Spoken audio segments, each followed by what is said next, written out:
Hello, my name is Talisha Bekavac from the US Black Chambers, and I'm really excited to be leading the discussion today with four amazing founders who really understand the important role that small businesses play in their local communities.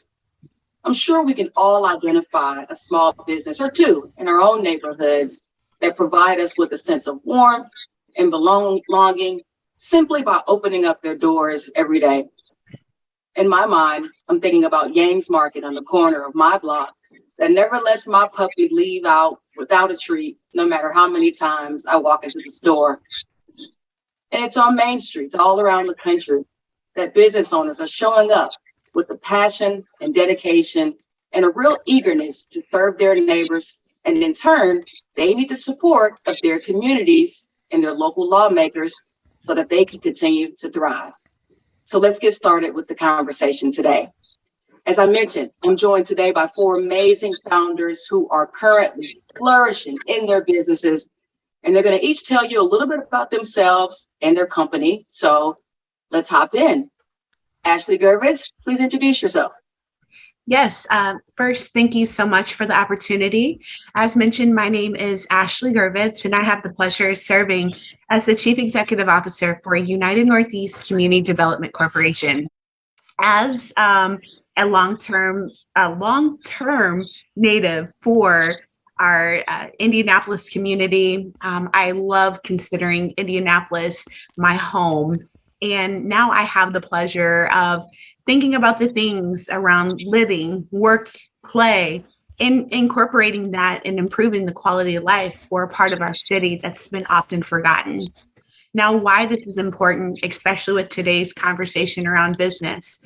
Our overall mom and pop shop, similar to what you described, is literally the heartbeat for our community.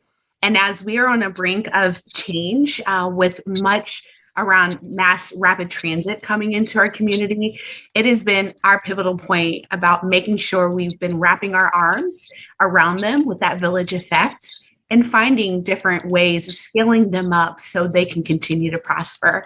And hopefully that will leave a long lasting legacy for the next generations to come. So again, thank you so much for the opportunity. Thank you, Ashley. And next we'll go to Q Wimberly.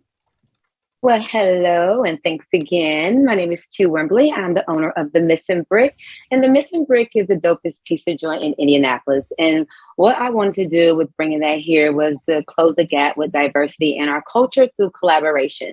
So the Missing Brick is a collaboration with brick and mortars throughout the city. We now collaborate with 6 brick and mortars throughout the city, producing either a product or an item that we either serve here or add as a topping as our going forth with our pieces. So with the community all behind us and us standing for community, the Missing Brick is just an open place where you show up and you'll never know who you'll see. You'll see a friend, your pastor, your cousin, someone you love, someone you know, and it's always a good time. And that's what I wanted to bring to the community. Thank you, Q. And next we'll go to Ashley. We'll go to Ashley Maylott. Hey, thank you for having us, and love hearing the stories from Ashley and Q both and how involved you guys are in your communities.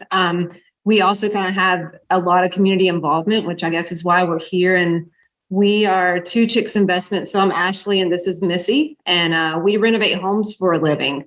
So about 2 years ago, we decided that we wanted to start renovating homes. And I was in corporate America for 20 years. I loved the company that I was with, but it wasn't that sense of community like I knew that we could get out of Two Chicks Investments. And it's kind of unique. Our story is we landed in a very, very specific community in Charlotte, North Carolina, called Oakdale. And it's a place I grew up, went to church there generationally. My family is there.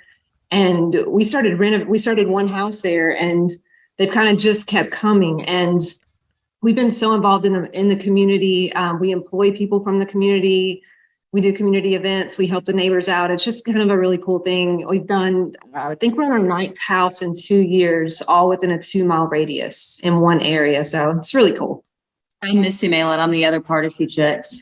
So my background is actually in banking and house rehabbing. So when Ashley came to me and said, do you want to get back into renovating? I said, I've been waiting for 10 years. So I was all over North Carolina when I got started in my 20s. I'm in my 40s now, and I didn't want to do that again. So, we wanted to actually do something, make a difference, show something for our girls, and help them understand the importance of community. So it's fun being in just one small circle within a 2-mile radius in Oakdale.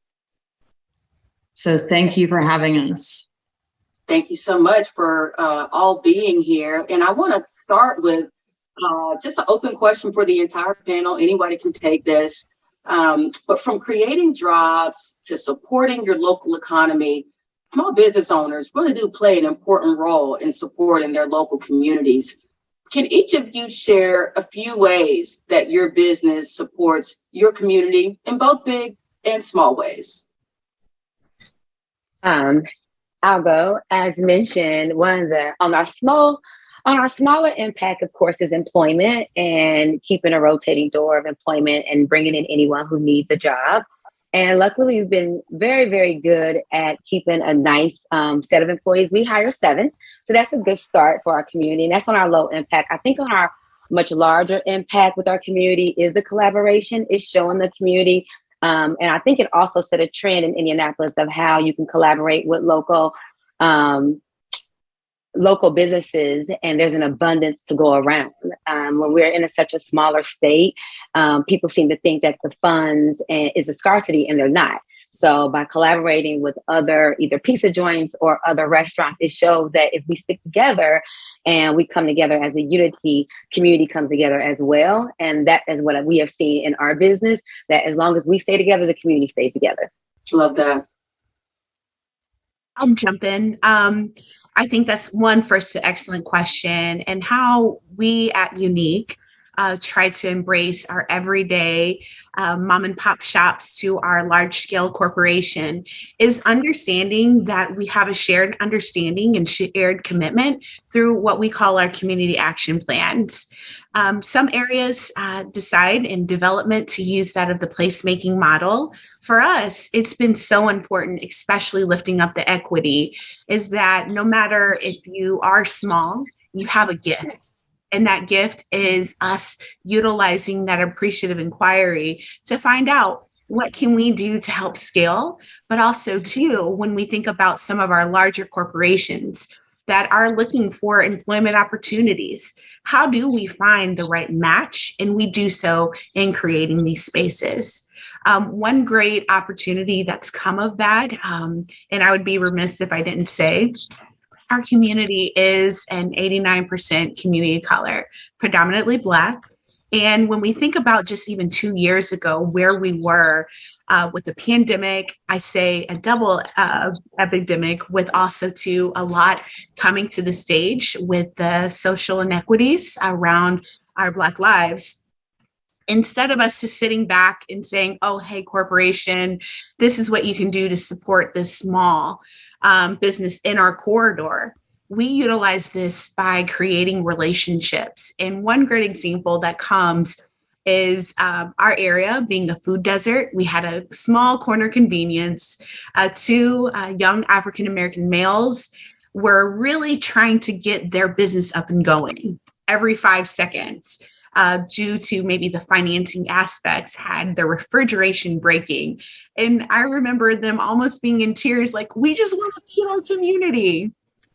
Coincidentally, at the same time, we had that of a larger corporation that provides medical device manufacturing, and that's called Cook Medical. They listened to the community, learned the needs, such as, hey, if we want to hire local, what do we do to help support? Long and short, through making the relationship in that community action space, the 2 owners, who are Michael and Marcus, having their corner convenience, are now looking forward to next year having a 17,000 square foot building, which will make sure seed to store. That operation will be there also too. The means of ownership, they went from renting a little corner convenience to now within 4 years being at the brink of owning a $6 million asset.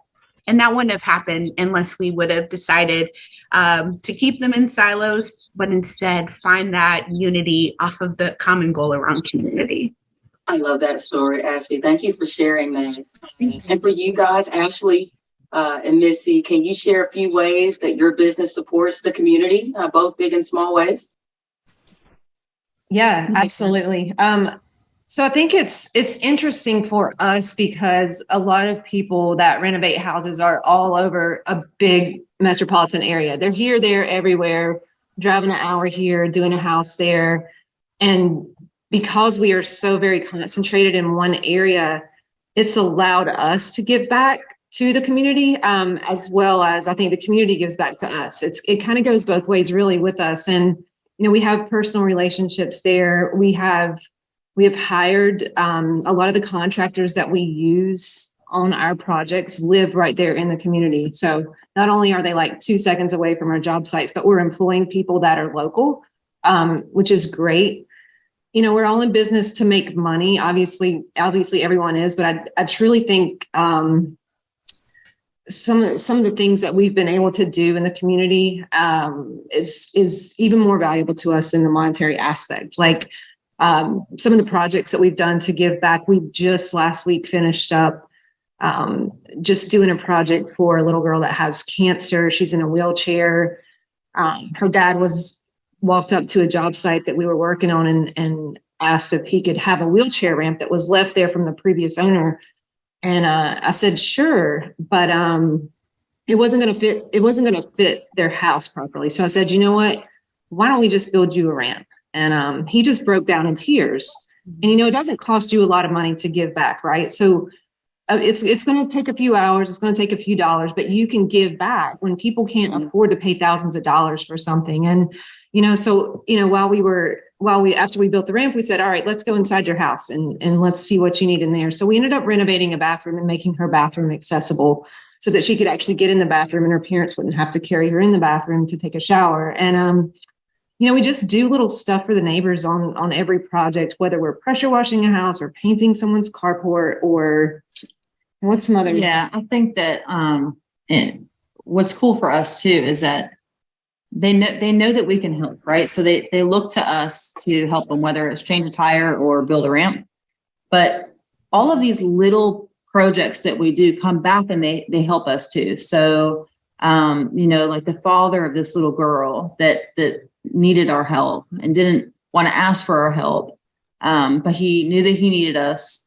Now he's going to help us. You know, we didn't know him before. And so it worked out where now he's going to do some of our drawings for us. And so we're able to give him a job and he's able to help us. And so now that's just another part that ties us to the community.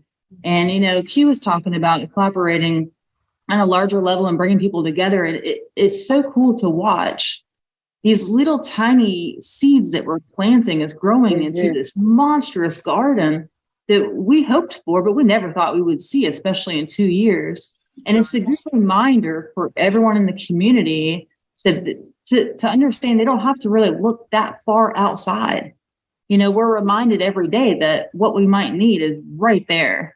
Right. And so as far as neighborhood and community, and it's so very important to us, but it's now very important to everyone in the community. And they realize that they don't have to necessarily go that far out to get what they might be looking for. Right. And when you think about proximity and what's in your neighborhood, the first thing that comes to my mind is some of the restaurants that struggled so hard, you know, our local pizza shops and coffee shops. And for you, Q, being in the restaurant industry during the COVID-19 shutdowns, you know, some of them being mandated by state and local governments, I can just imagine how challenging that must have been for a restaurant owner and people having to pivot and learn how to switch to takeout. Would love to hear how some of those mandatory shutdowns impacted your business and how the community, you know, stepped in to support your restaurant during those challenging times. Well, it was a very bittersweet time, I would have to say, the pandemic was, because we're pizza, and pizza is a takeout, and it holds its integrity whether you eat it cold or the next day. So for us, the pandemic surged our business. And it was bittersweet because I seen people who love the restaurant industry and put their heart and soul in it, couldn't make it. And here we were excelling because this was our time. We just had to pivot a small bit. And the pivot for us was, at one point in time, we didn't take phone calls or online orders. Everything was, you walked in, you enjoyed the vibe, you sat down. It was like Cheers, you know, everyone knew your name. And we couldn't do that anymore. It was no sit down. It was, we had to get a pickup window. We had to offer curbside, you know. People were scared to come inside, but what they weren't scared to do was eat pizza because they knew it was coming in a box. It was going to be closed. So, and then it also for the community and our neighborhood, which being new, we had just opened up in 2019. So when this hit, we were very, very new to the neighborhood, but it also forced the neighborhood to come and see, because out of the 8-9 restaurants that are in this neighborhood, there was only 3 of us that were open. And it was holding on. So it was me and 2 others. So it forced them to come inside and sit and grab some pizza, which now we're keeping that momentum because now they know, oh, there's good pizza here. They have made it through. Not to mention, you know, we are very close to a big hospital here. So it was times we were having the nurses and the overnight shift, because we are a night restaurant, come in and pick up pizza to take back over to the emergency room because we knew what they were dealing with. So it was a big deal. But for us, again, it was a very bittersweet time because we were able to grow. I would say we grew about 60% during the COVID time. And then, and all we had to do, we already had an outdoor seating. We already had a pickup window. All we had to do was add in the online and the phones. And that just sent us over because, you know, that's something that people are used to doing anyway, is calling in their pizza, which was something I was trying to get away from, was having the typical Pizza Hut, Donato's kind of thing. But here we are, because you got to pivot. And so now we have them both. So now we have them both. We still have to sit down and to come in, enjoy the vibe. And we still have a lot of the pickup, and we still have a lot of the delivery apps going on. So for us, it was a good thing. I know it's not normal that you would hear that. But again, I think it was what you made of it during that time. And we made the best of it. And that's what a lot of business owners just had to do. And that's just the story of entrepreneurship. And also when you think about ways that business owners advocate for themselves, I'm thinking of you, Ashley Gurvitz, you know, working in your role at the Alliance of Northeast Unification. You're an advocate. You're focused on equitable community development initiatives. And it's important for you to ensure that they're mutually beneficial for the residents and the businesses and the community services providers. Would love to hear from you. How does your community impact model benefit both residents and businesses together? You know, excellent question. There's this saying that we have, and it is, all progress moves at the speed of trust. If you are in the overall development, we know construction projects have a start and end date. But one thing when it comes to embracing community, this is generational, and that this is an ongoing aspect of really infusing our everyday story into that process. So as a result, I actually took my chief executive role January 1st of 2020. And so it was quite a journey, to say the least. But one thing I think, just pointing back to a lot that Hugh was talking about, it forced our neighbors to understand what was local.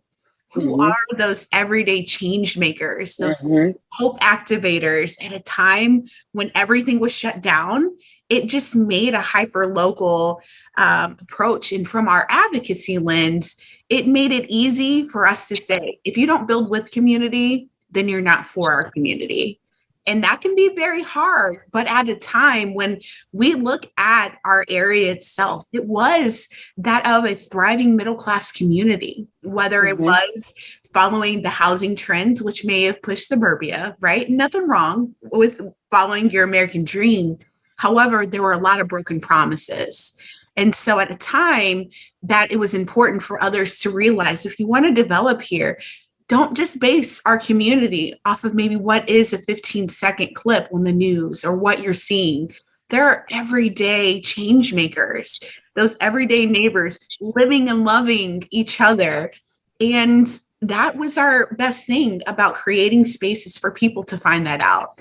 So at first, I was seen as a little rebel rouser, don't get me wrong, my team as well. However, I think once we were able to see us as a conduit, meeting that middle ground for big corporations, our financial institutions, that our goal was to help fill in the gap of maybe why a business would come into our community or not. That's what helped make this phenomenal change. And one of the big things that's come of this work, where even in 2 years, we're now on our second bank coming into an unbankable community. We talked about the grocery store. And right now, we're actually in the process of launching a new housing strategy, which will help us with our overall affordability and housing continuum. So when there's new jobs coming here, we were able to make sure, hey, it's great that you're able to provide that of a living wage. But do you see the secondary indicators, such as knowing for once that we need to teach what financial literacies are?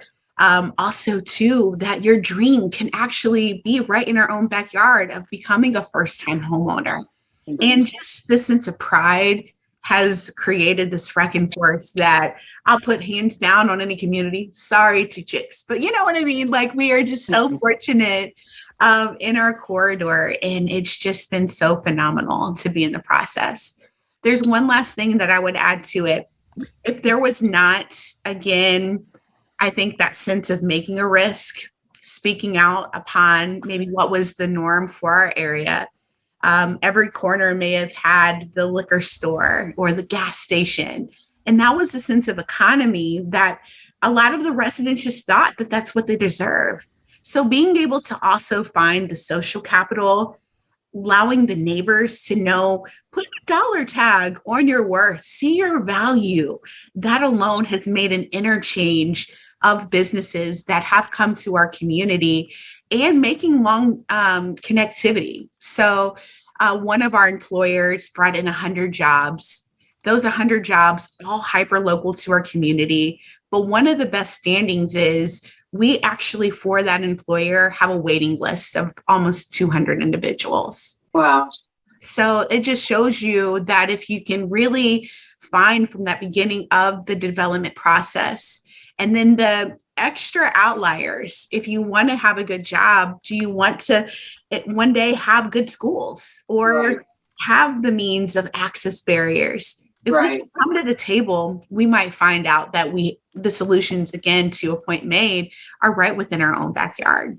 And it's about collaboration. It's about really being passionate about building community and helping one another. As I think about our work at the US Black Chamber and what we're doing to help small businesses, I was so moved about your background, Missy and Ashley, and how you all came to kind of center your business around helping others. Why was that so important for you all at Two Chicks Investments to really focus on community and center your work around helping other people, like so many other panelists here have expressed their passion for?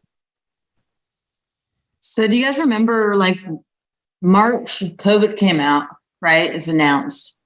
And then March through August, everyone loved each other, right? And the signs were up and the community was going crazy and they were loving each other. And remember when that started to shift? So that shift is right when we were getting started. And everyone thinks that Two Chicks Investments is really just Ashley and I, but we named it after our two daughters. We have a 14-year-old daughter and a 4-year-old daughter. And so we named it Two Chicks Investments, so after them. But during that time of March through August, I loved seeing what was going on with the community. And whether it was our daughter painting the rocks and taking them to the neighbor's house, or people were just helping each other out, that started to change in the fall. And it was so important for us to be able to show our daughters, number one, they can do this stuff, they can do it on their own, and the strength of women and having their own business. But we wanted them to understand that it's not just in our neighborhood. They need to do this a little bit bigger, and then a little bit bigger from there if they can. And then if they're doing so well with that, then just see what they can do. So it's always been so important for us, and it was from our parents as well, to let our girls understand that community involvement and helping one another. And this isn't just, handing a buck to a guy at a corner. I mean, it is so important to me and has always been important to me. And I know with Ashley as well. So could we make that a business? Could we make money for our daughters and then help others? And heck yeah, we can. And so we're pretty stubborn. We knew that we had a plan. We knew that we had a mission. We knew that we were a good team. We're married, but we're best friends. And we knew that if we tried hard enough and we had the right area, that we could get done what we wanted to get done. And that's why the community is so important to us. I mean, we can probably make 5-10 times more money than we make if we're bouncing all over North Carolina. But that's not what I want our girls to see. And that's not what our business model is. And making money is so important. I mean, we all want to do good work, but we want to be able to create revenue so that we can continue to provide jobs in our communities. Mm-hmm. And so we need our neighbors to support small businesses. We need our lawmakers to create business-friendly policy. And so I want to ask all of you, as you have this platform, your neighbors are listening, potential customers are listening. In what ways can they support small businesses in uncertain times? We've all come out of COVID-19. We're thriving.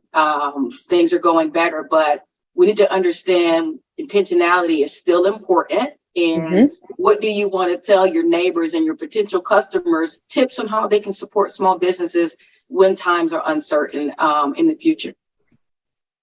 I'll go ahead and take a lead on that. It may sound crazy, but I think the opportunity, if I had to tell our neighbors that are listening now, listening in the future, we have to stop. I think the idea, if we make it from a community that's experienced adversity, please come back home. Come back home and find your call of helping support the next generation. And that best support of the next generation is looking back and finding those small businesses that maybe was where you had your first pizza, to where you were able to go support the local boutique. Come back home. We can't see our community continue to thrive without disruption if we're not pouring in to our next generation.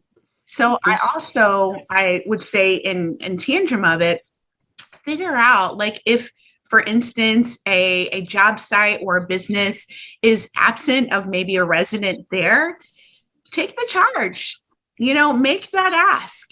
How are you including our local community so they can thrive too?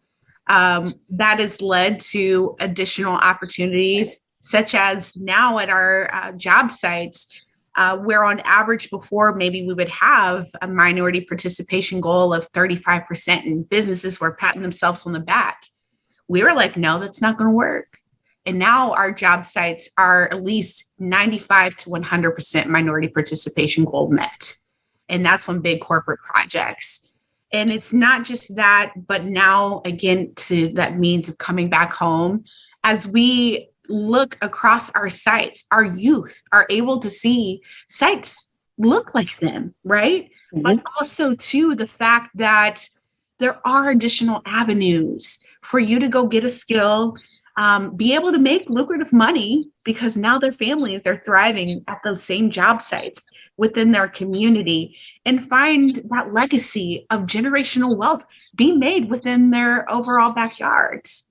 And so again, with that cultural shift, I just think that that is the one way we will continue to flourish and see that you don't have to go move away, just come back home, and then the endless opportunities that can follow. Thank you, Ashley. Anybody want to add anything to that? How customers, lawmakers, communities can continue to support small businesses in uncertain times? Any additional remarks too, or Missy? I would just piggyback off what you said about being intentional about spending local.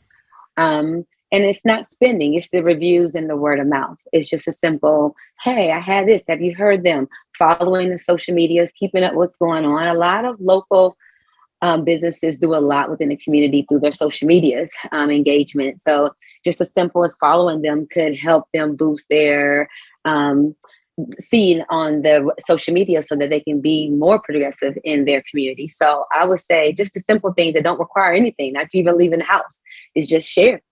Just share. I agree. And talk to each other, right? Talk to each other. Yeah. Get out and talk That's to it. each other. Get out on the road and talk to each other, like our parents did when we were kids. And that's what I would ask from a neighborhood and from our community is get out and talk to each other and check with your neighbor first before you go online. Use your resources. Yep. Yeah, I mean, locally, you got to, especially in, like a service or a trade industry, I think Nextdoor does an excellent job of providing a platform where people can ask, like, who are you using for your electrician? Or I need an HVAC guy, or I need a plumber, or I need my lawn service. Being on there and being present and, referring people that you like, know, and trust to other people in the community. It takes, like Q said, it takes just a few seconds to do that. And we're big on our socials, right? So one thing that we're always promoting contractors that we like and love and trust within the community. So if someone does a great job for us, we use them on every job, but we tell everyone about them and we tag them in our posts. And exactly, just being there and commenting on stuff and, let people know, who's good contractors by you and who's the best pizza place. Leave a review for a company. Leave a review. It doesn't take you 5 minutes to do that, but it can make the biggest impact for them. It's the biggest impact. Sure. Yeah. Can't believe it, but we are at our last question of the panel. Thank you all so much for just your wisdom, your transparency, and just all that you're doing to help communities around the country. And as we close out, I really want to focus in with each of you on what community means to you. Last words for the panel today, and I want to hear from each of you. What does community mean to you, and what role has it played in your life and in your business? Well, pizza is communal, and that is what we stand on, community. And we placed it in a very good place so that each community can reach us, whether you're coming from inner city or you're coming from the north side. We made it reachable and we made it accessible to everyone. We have specials that can reach any income. We have pizzas that can be for any desire, whether you are vegan, whether you are a meat lover, whether you don't like cheese, whatever the case may be. We stand on community. We are for the culture. And when you walk in and when you experience it, you definitely feel the love here, which sets us apart from other pizza restaurants. I'll go next. I think for me, community means living to my maximum being, right? A little background story. I live in the community that I develop in. So right at the heart in our area, it's East 38th Street. But little did I know from that generational connection, I'm also an adoptee, that literally the place I live in today was also the very first place my parents lived. And I had no clue. So it's cool to see that full circle, but I also say with community, just dig a little bit deeper and find those rooted relationships. Upon that journey, little did I also know, as I have this very, very diverse family, right? But along the tree line was also where the congregation my parents were attending. It gave them the yes. So I think for me, community is being bold, taking risks, and just taking the time to know and love one another. And instilling the fact that as you may find your journey in life, that in community, you have a shared space. Yeah. And with those shared spaces, there may be, shared experiences that can help make the mark. And maybe I'm not Disney child, but a whole new world. I just don't want the fact that sometimes communities like ours is always known for adversity. So if we take the time to know community, we can allow love to fully prevail. And I'm thankful that I get to do this in a place that allowed my parents to ultimately say yes and make a lifetime commitment to me. And now also too, I can brag to my siblings that I was chosen, and now give back to people I ultimately love the most. Thank you so much, Ashley, for that. Missy and Ashley will give you the last word. I don't know. I think of a few words. A few words come to mind when I think of community. One is love. I mean, just being surrounded by I guess it's people first. It's people first. And then it's love, and it's just embracing those around you and making sure everyone, feels the warmth of what you're doing in the community. It's engagement, staying connected. Those are just some of the words that automatically come to mind for me. Yeah, to me, it's accountability too. And then it's memories. So, helping those kids when they are our age have the best memories from their community. I sure do. And so I'm holding myself accountable for helping make memories for our youth in this community. Thank you all so much. Wow, what an insightful discussion. And when I think about community, I have to talk about the value of chambers of commerce.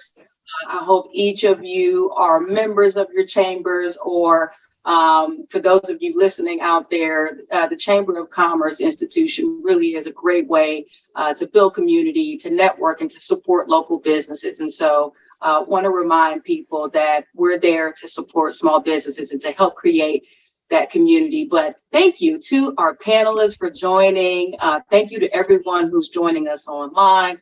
We hope that you walk away from this conversation with an appreciation for the fortitude that small businesses display each and every day, merely by their existence, and the power that you have to use your dollars to shop small and to shop local. My name is Talisha Bekavac. Thank you for joining us. Till next time.